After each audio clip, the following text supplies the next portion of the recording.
Nobody believed it when the files were finally declassified. But during World War II, there existed a US unit that didn't fight with bullets.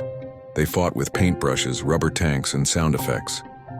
They were called the Ghost Army, and their job was simple: make the Nazis believe an entire army was standing right in front of them, when in reality, it didn't exist. Most soldiers in that unit weren't warriors.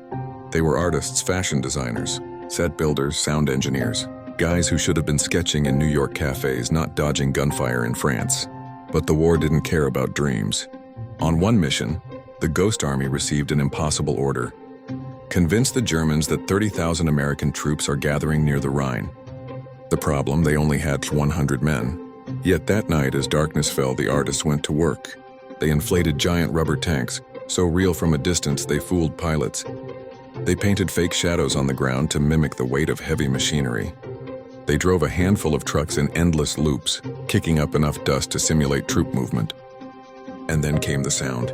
The engineers rolled up massive speakers, the same ones used at concerts, and blasted hours of pre-recorded audio. Tank engines, clanking metal, shouted orders, boots marching. The noise traveled 15 miles. German scouts heard it. German pilots saw it. German intelligence bought the illusion completely. The Nazis shifted their real forces toward the Phantom Army, leaving the actual US troops free to cross the Rhine with barely any resistance.